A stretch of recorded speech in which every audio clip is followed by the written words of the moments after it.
Nós passaremos agora para a exposição da Palavra de Deus.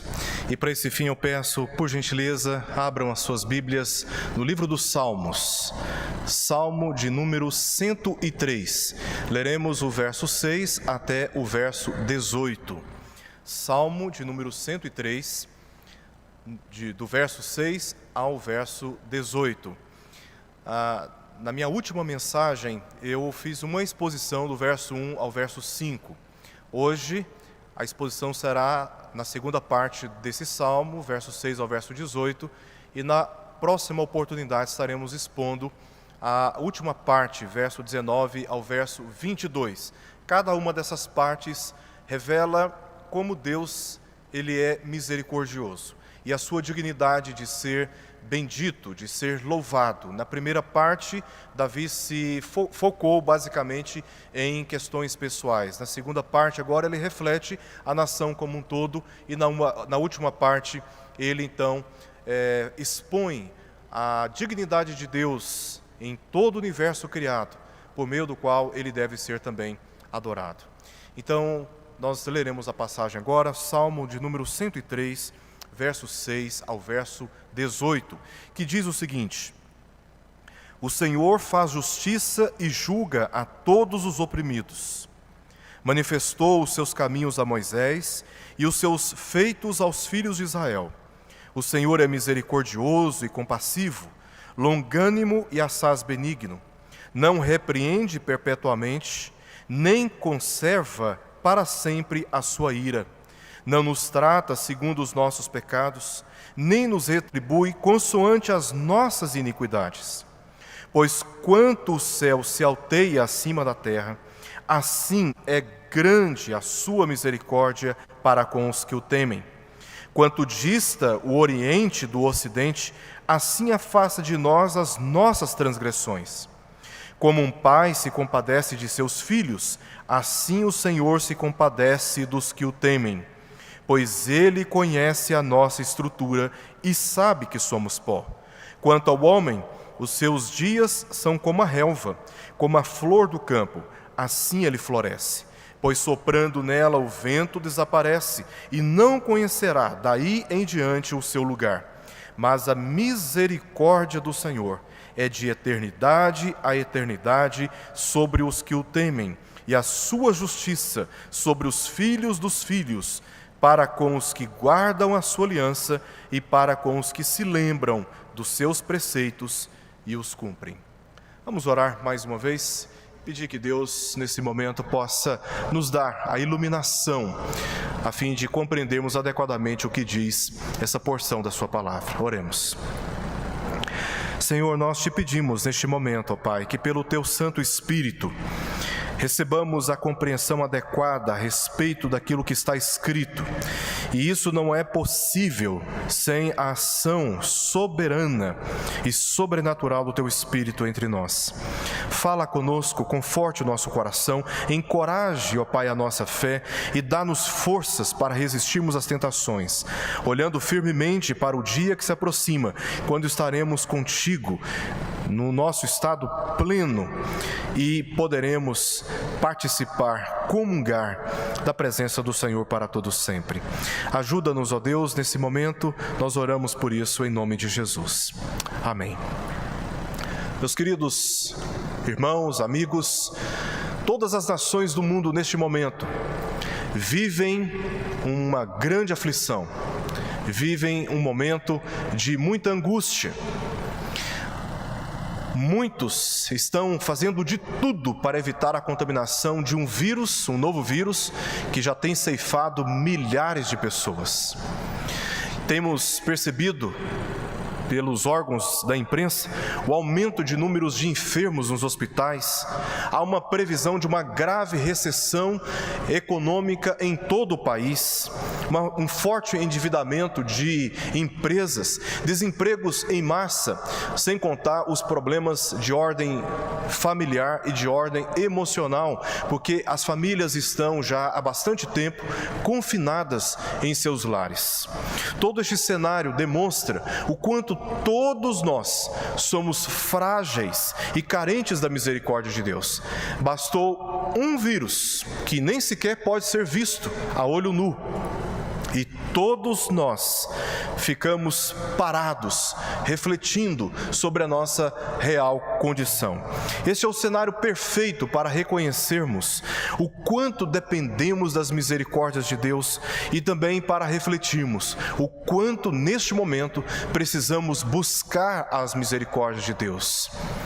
Este é o cenário que nós temos e diante de nós e que nos permite refletir sobre a nossa condição e também, na presença de Deus, buscar a sua misericórdia. O meu objetivo aqui será expor que Deus é misericordioso, mesmo em meio às nossas calamidades, e também enfatizar a esperança quanto ao dia glorioso do retorno de Cristo. Nesse dia que se aproxima, de fato, Cristo está para voltar, e eu não tenho dúvidas alguma de que tudo isso que estamos vivendo é apenas mais um sinal que nos adverte quanto ao dia que se aproxima. E quando chegar esse dia, com toda certeza, com absoluta segurança, todas as fadigas do povo de Deus serão eliminadas. E estaremos na presença de Deus livres de todas as nossas tribulações. Mas até lá, carecemos fortalecer a nossa fé em Deus e também nas suas promessas. Esse é o nosso objetivo aqui. Este Salmo de número 103, ele pertence a Davi. Davi foi o autor deste Salmo. E ele está relacionado com as suas ansiedades pessoais, com as suas frustrações pessoais, com seus problemas familiares, com traições que ele sofreu, com inúmeras batalhas, uma grave enfermidade e também, inclusive, um pecado muito grave que ele cometeu contra Deus e também contra o seu próximo. Mas também esse Salmo, ele tem como pano de fundo a experiência de Davi no meio de todas essas situações, ter provado de que Deus é misericordioso. Esta é a ênfase de todo este salmo, que aliás é um canto de louvor ao Senhor por quem Ele é e por causa das suas maravilhosas obras, inclusive no meio de muitas tribulações. E ele está organizado em 3 partes, no verso 1 ao verso 5, ele faz um apelo à sua alma para que bendize ao Senhor e não se esqueça de nenhum só de seus benefícios. Na segunda parte, o texto que nós lemos, verso 6 ao verso 18, ele destaca aqui as obras do Senhor, todas dirigidas pela sua misericórdia. E dos versos 9 ao verso 22, ele faz novamente um apelo à sua alma para que bendize ao Senhor, juntamente com todo o universo da criação. E nessa oportunidade daremos atenção à segunda parte, a qual podemos compreender aqui desses versos 6 ao verso 18, podemos compreender aqui esse texto em 3 partes. Do verso 6 ao verso 8, Davi faz uma recordação da aliança e da misericórdia de Deus para com Israel. No verso 9 ao verso 16, ele nos mostra, ele nos oferece sinais desta misericórdia de Deus e termina no verso 17 e 18, fazendo algumas considerações finais. Vamos agora olhar para o que diz o texto, a partir do verso 6, quando ele faz uma recordação da aliança e da misericórdia de Deus. Ele diz assim no verso 6 ao verso 8, o Senhor faz justiça e julga a todos os oprimidos, manifestou os seus caminhos a Moisés e os seus feitos aos filhos de Israel. O Senhor é misericordioso e compassivo, longânimo e assaz benigno. O texto começa dizendo o seguinte: o Senhor faz justiça e julga todos os oprimidos. Meus queridos irmãos, irmãs, amigos, em meio a esta pandemia na qual nos encontramos, confinados nas nossas casas, e tomados em certo grau por uma ansiedade em razão dos efeitos de toda essa pandemia que tem alcançado já as nossas casas, nossas vidas pessoais. Precisamos recorrer aqui a uma verdade da palavra de Deus, que o fundamento de todas as ações de Deus está no seu caráter santo. Deus é santo, Deus é justo em todas as suas ações. Muito embora estas ações sejam de punições, sejam de benefícios, de prosperidade, que muitas vezes nos alcançam. Nem sempre conseguimos compreender. Mas uma coisa nós precisamos estar bastante seguros, de que todas as ações de Deus no mundo refletem o caráter da sua santidade e da sua justiça.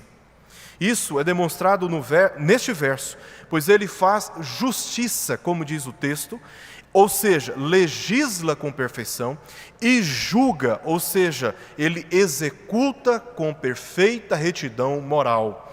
Ele é aquele que legisla com perfeição e executa com retidão moral. De modo geral, as nações se esquecem de Deus na sua prosperidade, mas se lembram dele quando passa por calamidades. Essa lembrança, apesar dos sofrimentos causados pelo pecado, é necessária para que saibam que Deus existe e de que Deus está presente, atento a tudo o que acontece no mundo, e também que Ele é justo e julga em conformidade com a verdadeira justiça. Não aquela justiça dos homens, que é uma justiça conveniente muitas vezes, pautada por interesses, e apesar de todo o esforço para alcançar a retidão, jamais poderia ser comparada, equiparada com a retidão da justiça divina. Então, este é o momento em que todas as nações precisam saber, que o povo brasileiro precisa saber, que todos nós precisamos recordar que Deus é justo e que, por ser justo, Ele julga de maneira perfeita e com toda a retidão moral do seu caráter. Contudo, este verso, ele enfatiza com esta inquestionável justiça, em particular os oprimidos, porque diz o texto, no verso 6, que o Senhor faz justiça e julga a todos os oprimidos. O foco da justiça de Deus aqui neste texto está, portanto, naqueles que são chamados aqui de oprimidos, aqueles que foram submetidos à opressão e anseiam por livramento. Deus está atento aos que invocam o seu nome para livrá-los e lhes garantir a paz. Deus está atento. Se esta é a sua condição de opressão, de angústia, de ansiedade, eu tenho algo para dizer a você nesta ocasião.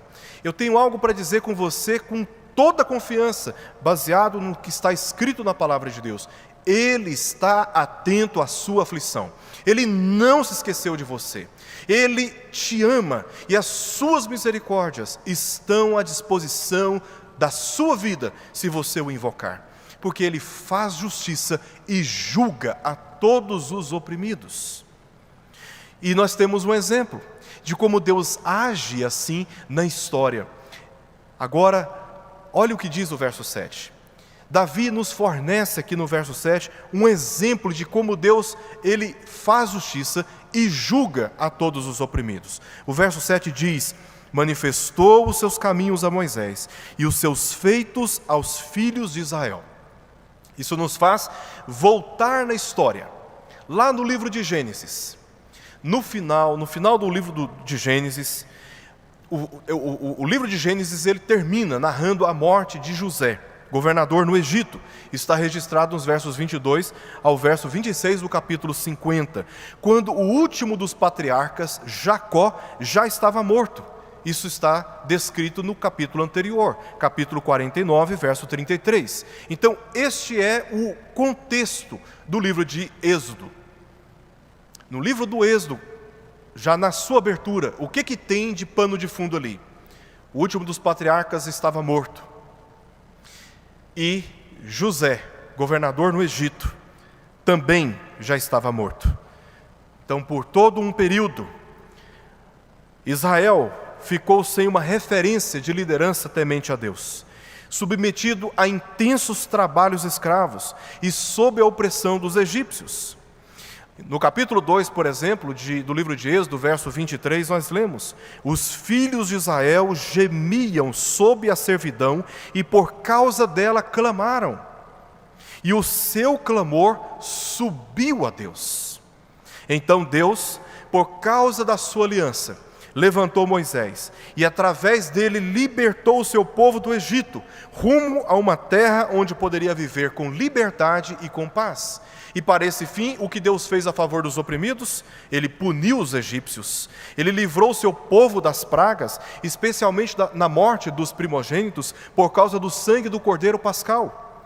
Ele abriu o Mar Vermelho para que pudesse atravessar, entregou as suas leis para que fossem observadas e obedecidas, e assim o povo fosse abençoado. E ainda sustentou o povo durante toda a peregrinação do deserto, com água, com maná, com cordonizes, curas de enfermidades, com uma coluna de fogo durante a noite para aquecer o seu povo, uma nuvem durante o dia para proteger o povo do sol tão forte. E isso Deus fez a favor do seu povo até que chegasse à terra prometida. E nós temos no verso 7, portanto, um exemplo dado por Davi sobre como Deus age a favor dos oprimidos, fazendo justiça e também julgando. E o verso 8 mostra quais são os pilares dessas ações. Porque se o verso 6 foca na condição dos oprimidos, no verso 8 nós temos agora o foco no fundamento das ações de Deus. O fundamento das ações de Deus está no seu caráter. Ele ouve a oração, ele ouve o clamor, ele atende em conformidade com a sua misericórdia o seu povo, porque Deus é justo. E na sua justiça ele exerce, portanto, o livramento daqueles que o invocam. Olha o que diz o verso 8. O verso 8 diz assim: o Senhor é misericordioso e compassivo, longânimo e assaz benigno. Essas 4 palavras provam como é cristalina a base, o fundamento das ações de Deus. Misericordioso aqui indica a disposição do Senhor para beneficiar aqueles que perderam o direito de qualquer benefício. Diz que ele é compassivo.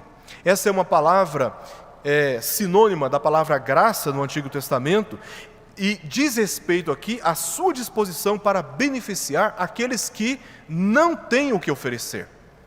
Ele é longânimo, fala da sua disposição para estender a sua paciência. Nós, muitas vezes, lhe provocamos a ira, mas ele é longânimo. Ele não age de forma imediata para nos punir. Ele é paciente e nos dá tempo para nos arrepender. Também diz o texto que ele é assaz benigno, ou seja, ele tem disposição para ampliar a sua bondade e assim afirmar a sua fidelidade. Assim é descrito Deus pelo testemunho de Davi. Ele é misericordioso e compassivo, longânimo e assaz benigno.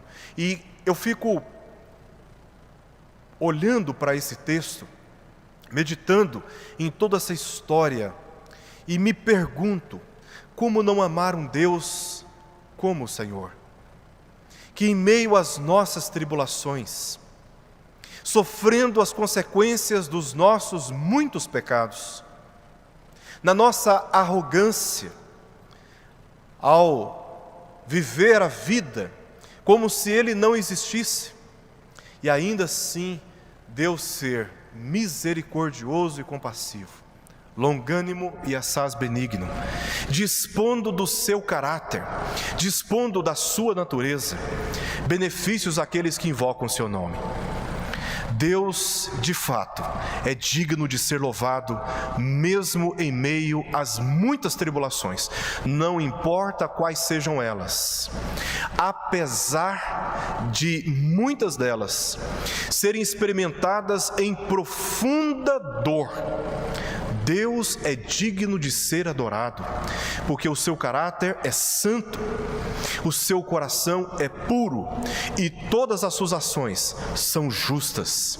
E nós, na nossa condição, carecemos de fato das misericórdias do Senhor em todo o tempo. Este verso repercute, o verso 8, as palavras de Moisés no Monte Sinai. É um outro exemplo que nós temos aqui. Depois que o povo se voltou para a idolatria, e irado, Moisés quebrou as primeiras tábuas dos mandamentos. Ele estava no monte, recebendo os mandamentos do Senhor, mas quando ele voltou, depois de tudo que Deus tinha feito, tirando do Egito aquele povo, quando Moisés voltou, encontrou aquele povo adorando um bezerro de ouro, recorrendo a divindades pagãs, quando Deus verdadeiro já estava livrando o povo e abençoando o povo. Moisés, na sua ira, quebrou as tábuas dos mandamentos. Mas no capítulo 33 do livro de Êxodo, ele clamou a Deus novamente, e Deus se revelou misericordioso para dar os mandamentos e reafirmar a sua aliança. Depois de tudo que Deus fez, o povo pecou contra ele, o povo fez o que era mal aos seus olhos. Moisés quebrou as tábuas dos mandamentos, se irou profundamente com o povo. Deus se aborreceu com aquele povo. Mas depois Moisés clamou a Deus novamente. E olha o que a história revela no capítulo 33. Deus se voltou para aquele povo e deu ao povo, atendendo à oração e o clamor de Moisés, essas palavras que se encontram no capítulo 34, versos 6 e 7 e no verso 10. E passando o Senhor por diante dele, clamou: Senhor, Senhor Deus compassivo, clemente e longânimo, e grande em misericórdia e fidelidade, que guarda a misericórdia em 1000 gerações, que perdoa a iniquidade, a transgressão e o pecado, ainda que não inocenta o culpado, e visita a iniquidade dos pais nos filhos e nos filhos dos filhos até a 3ª e 4ª geração. Verso 10 do capítulo 34 do livro de Êxodo. Então disse: Eis que faço uma aliança diante de todo o teu povo, farei maravilhas que nunca se fizeram em toda a terra, nem entre nação alguma, de maneira que todo este povo, em cujo meio tu estás, veja a obra do Senhor. Que maravilha! É assim que Deus respondeu ao clamor de Moisés a favor daquele povo. Deus se revelou misericordioso e compassivo, longânimo e assaz benigno a favor dos oprimidos. E assim, esse é o testemunho das Escrituras, esse é o testemunho da verdade, que no meio das nossas opressões podemos e devemos clamar a Deus, porque Ele é misericordioso e tem os seus ouvidos atento às nossas súplicas, para nos atender em conformidade com a sua justiça. A segunda parte do nosso texto, agora Davi nos leva, dos versos 9 ao verso 16, a observar sinais das misericórdias de Deus. O verso 9 ao verso 16, nessa segunda parte aqui do nosso texto, há momentos que Deus de fato disciplina os seus filhos, e Ele faz isso por amor, como está escrito em Hebreus no capítulo 12. Mesmo assim, essa disciplina, ela é limitada e temporária. Se Ele fosse nos dar o que eu e você merecemos, estaríamos totalmente perdidos e condenados ao inferno. Entretanto, como diz o profeta Jeremias, no capítulo 3 do livro das Lamentações, as misericórdias do Senhor são a causa de não sermos consumidos, porque as suas misericórdias não têm fim, renovam-se a cada manhã, grande é a tua fidelidade. Por causa das misericórdias do Senhor, nós não recebemos da parte do Senhor aquilo que nós merecemos. Porque toda essa penalidade que merecíamos, ela foi transferida para Jesus. E por isso, por causa das misericórdias do Senhor, reveladas na pessoa do seu Filho Jesus Cristo, todos nós não somos consumidos pela sua ira. E isso por causa da sua misericórdia. Isso porque a penalidade dos nossos pecados foi paga através do sacrifício de Jesus. Por esta razão, verso 9, diz: Deus não repreende perpetuamente, e mais, não conserva para sempre a sua ira. Verso 10, não nos trata segundo os nossos pecados. E ainda no verso 10, para concluir, o verso 10, não nos retribui consoante as nossas iniquidades. Isso por causa da misericórdia do Senhor, pela minha vida e pela sua vida. Como Deus é maravilhoso e misericordioso. Verso 11 revela para nós a grandeza dessa misericórdia. Essa misericórdia que é declarada no verso 8 e que é exemplificada no verso 9 e no verso 10. Olha como Davi descreve a grandeza da misericórdia de Deus no verso 11. Pois quanto o céu se alteia acima da terra. Hoje, quando tiver oportunidade, saia um pouquinho para fora da sua casa, dê uma olhada para os céus. Você dificilmente vai conseguir medir a altura dos céus, porque os céus são infinitos. Nós enxergamos nuvens, mas os céus estão além das nuvens. Como o céu é alto em relação à terra. E Davi diz: pois quanto o céu se alteia acima da terra, assim é grande a sua misericórdia para com os que o temem. O que Davi está querendo demonstrar com essas palavras é que a misericórdia de Deus é altíssima, demasiadamente grande, a ponto de nós não conseguirmos medi-las. Assim são as misericórdias do Senhor. No verso 12, Davi nos leva a um outro aspecto da misericórdia de Deus. Se no verso 10, no verso 11, ele reflete sobre a grandeza da misericórdia de Deus, no verso 12 ele reflete sobre a eficácia da misericórdia de Deus. Olha o que diz o texto no verso 12. Quanto dista o Oriente do Ocidente, assim afasta de nós as nossas transgressões. Nas misericórdias de Deus, eficazmente exercidas a meu e a seu favor, se cremos em Jesus Cristo, temos todas as nossas transgressões e os seus efeitos eternos afastadas completamente da nossa vida. Ah, mas eu sou ainda pecador. Acabamos, inclusive, de confessar a Deus os nossos pecados. Sim, de fato, confessamos a Deus os nossos pecados porque nós pecamos. Mas nós não podemos deixar de refletir que, embora ainda soframos com a presença do pecado na nossa natureza, os eternos efeitos desse pecado na nossa natureza já foram anulados. É isso que Paulo diz em Colossenses, quando diz que o Senhor Jesus, Ele cancelou o escrito de dívida, o qual nos era prejudicial naquela cruz. E ali Ele expôs a ignomínia, os principados e potestades, anulando definitivamente toda a nossa dívida. De modo eficaz, Deus, através do seu Filho, cancelou, afastou completamente, nesse sentido, todas as nossas transgressões.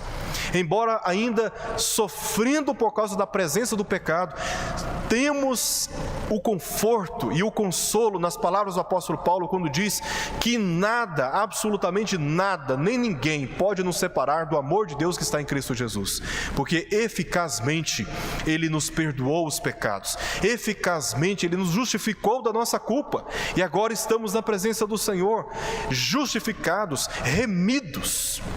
com a nossa salvação protegida, não pela nossa religiosidade, não pela nossa capacidade de nos guardar sob determinadas disciplinas religiosas, mas guardados sob as mãos poderosas daquele que nos declarou justos pelo sangue do seu Filho Jesus Cristo. E é nesse sentido que Davi aqui reflete quanto à eficácia da misericórdia de Deus. No verso 13 temos um motivo desta misericórdia. Diz o texto: como um pai se compadece de seus filhos, assim o Senhor se compadece dos que o temem. No verso 11, Davi reflete a grandeza da misericórdia de Deus. No verso 12, a eficácia da misericórdia de Deus. E no verso 13, o motivo desta misericórdia. A palavra-chave aqui é compadece. Assim como um pai se compadece dos seus filhos. Isso nós entendemos muito bem. Sou pai, tenho 2 filhos, amo os meus filhos e me compadeço deles. Todas as vezes que os meus filhos adoeceram, independente da hora, eu parei tudo o que eu estava fazendo.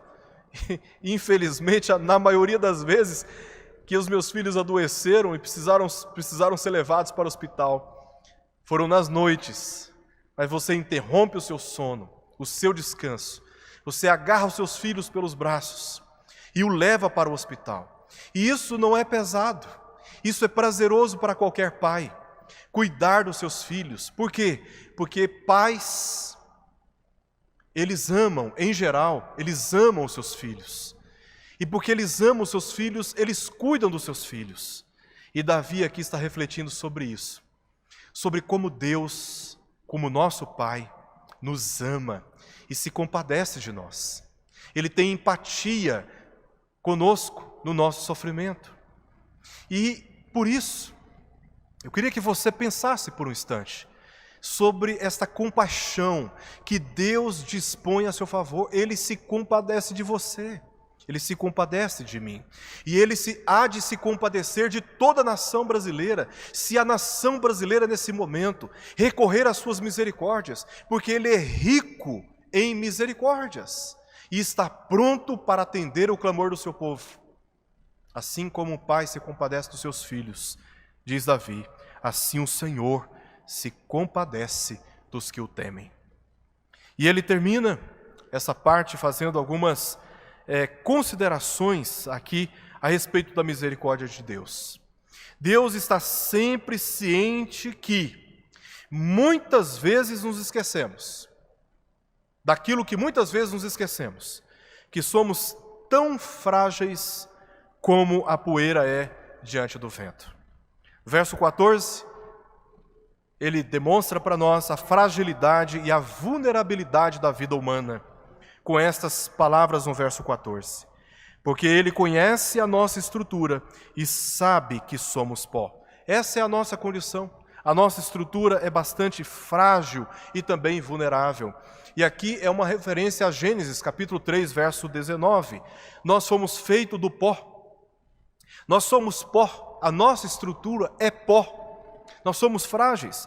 E esse pensamento de Davi se relaciona com o seguinte, no verso 15 ao verso 16, quando ele reflete sobre a brevidade da vida humana, com essas palavras: quanto ao homem, os seus dias são como a relva, como a flor do campo, assim ele floresce, pois soprando nela o vento desaparece e não conhecerá daí em diante o seu lugar.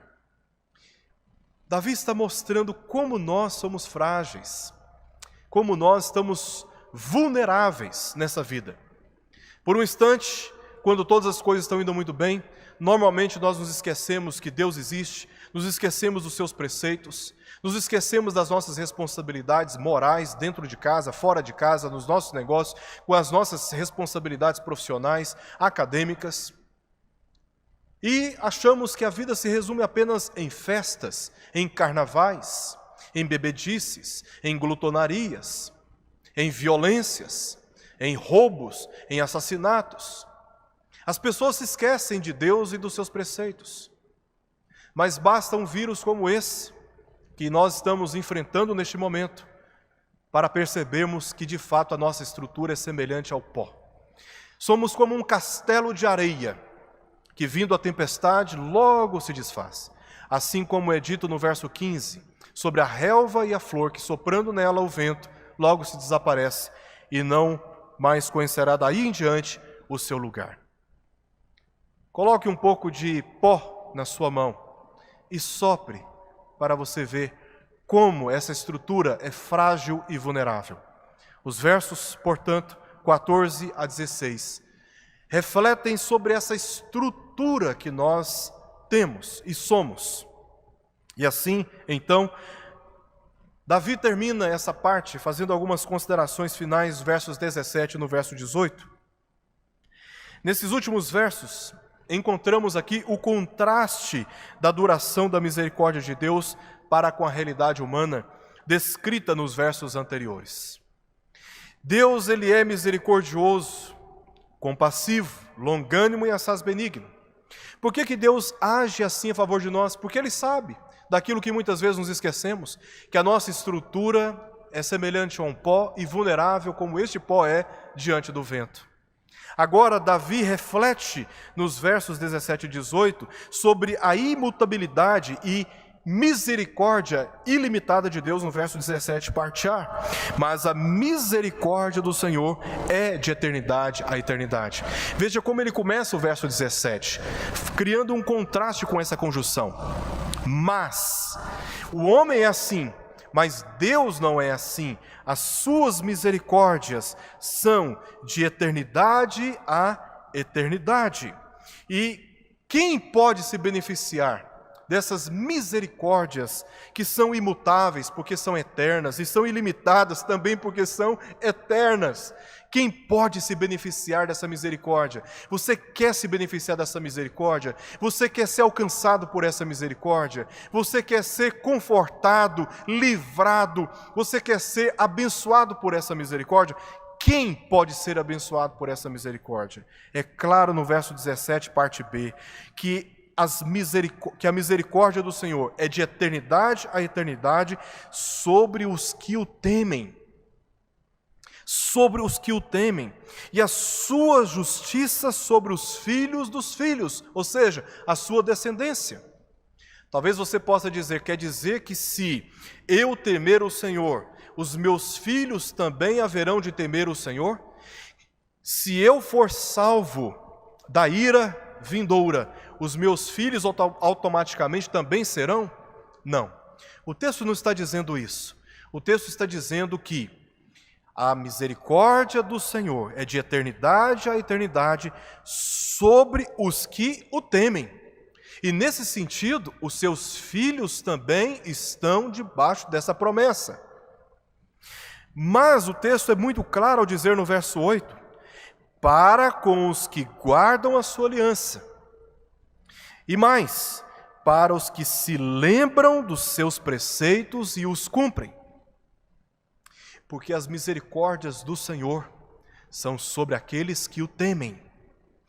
E quem são aqueles que temem o Senhor? O verso 8 responde, são aqueles que guardam a aliança com Deus. E são aqueles que se lembram dos seus preceitos para os cumprirem. São sobre esses que as misericórdias do Senhor repousam.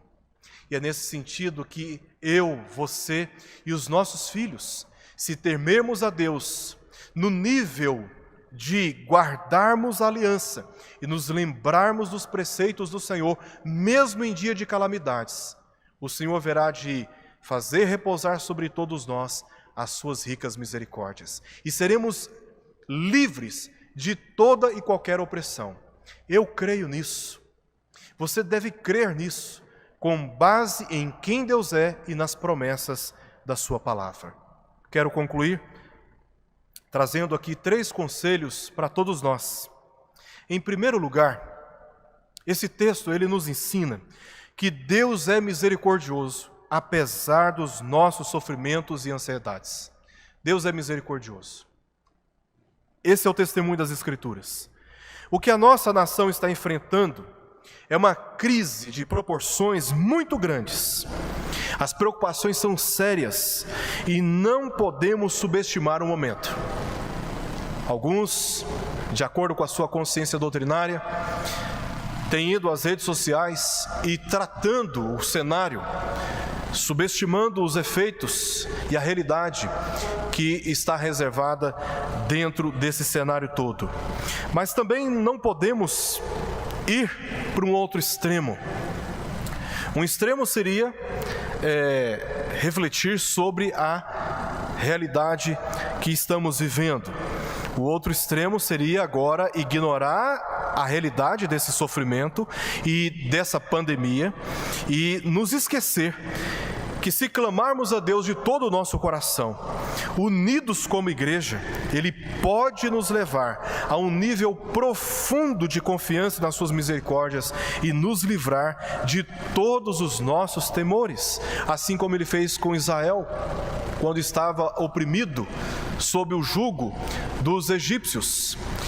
O povo clamou, aquele clamor subiu até Deus e Deus então, com base na sua aliança, livrou os oprimidos, fazendo justiça sobre eles. Então, não podemos subestimar a realidade séria que estamos vivendo agora, que não pode ser subestimada.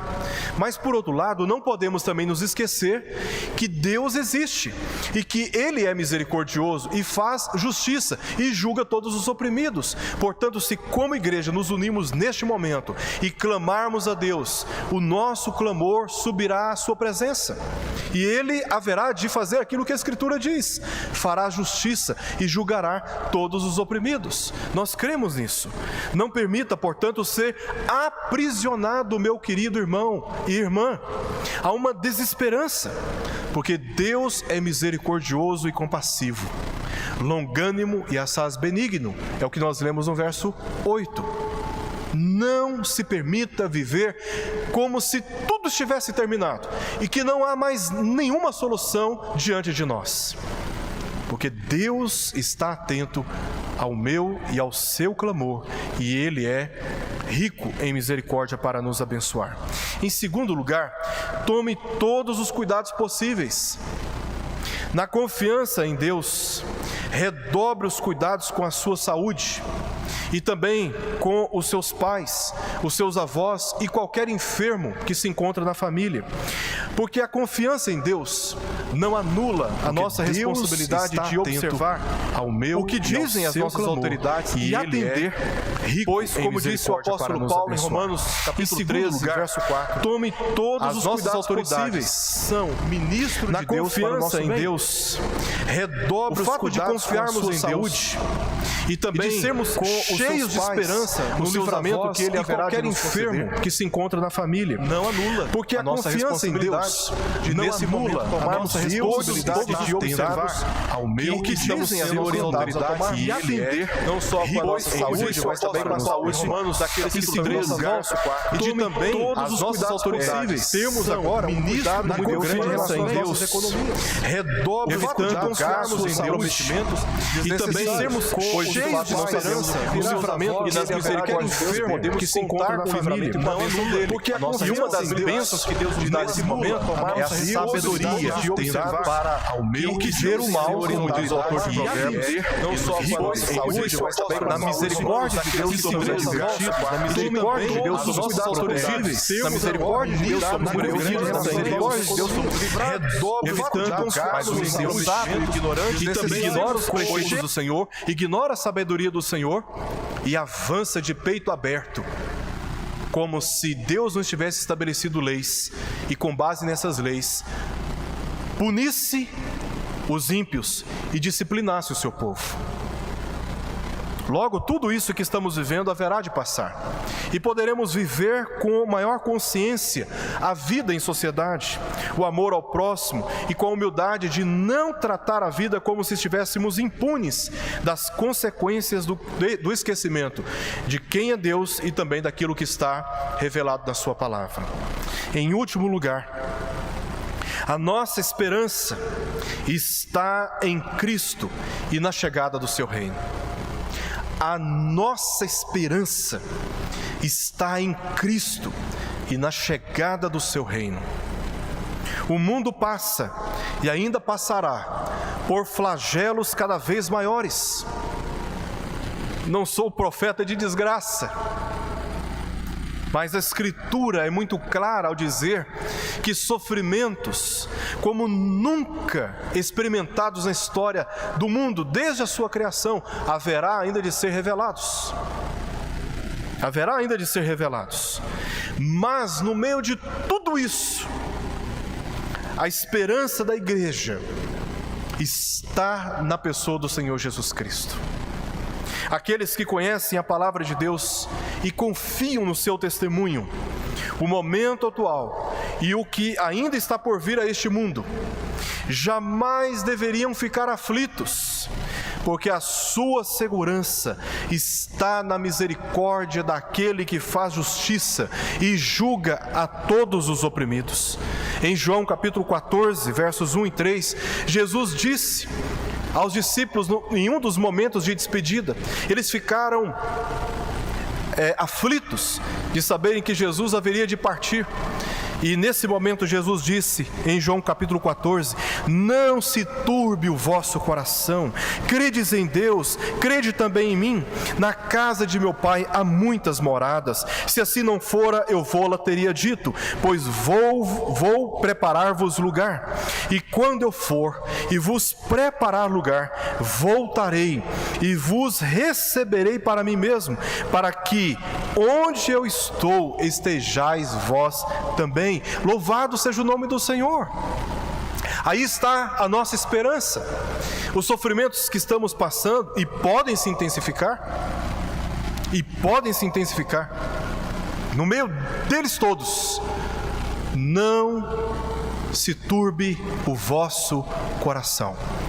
Creia em Deus e creia também em Jesus, porque na casa do nosso Pai há muitas moradas.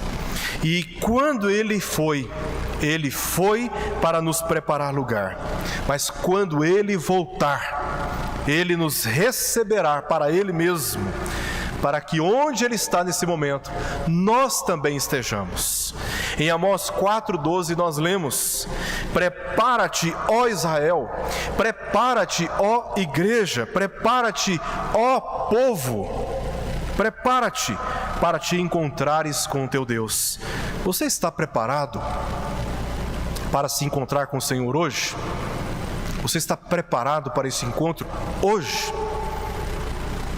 Nós nos preparamos, dedicando toda a nossa confiança, não nos governos e recursos humanos, mas a Jesus Cristo, pois somente Ele pode garantir, ainda que tenhamos que passar por tribulações e morte, estarmos completamente livres dos efeitos do pecado e na plena alegria da vida eterna com Deus, porque Deus verdadeiramente é misericordioso. E aí está a nossa esperança, aí está o nosso conforto e a nossa segurança.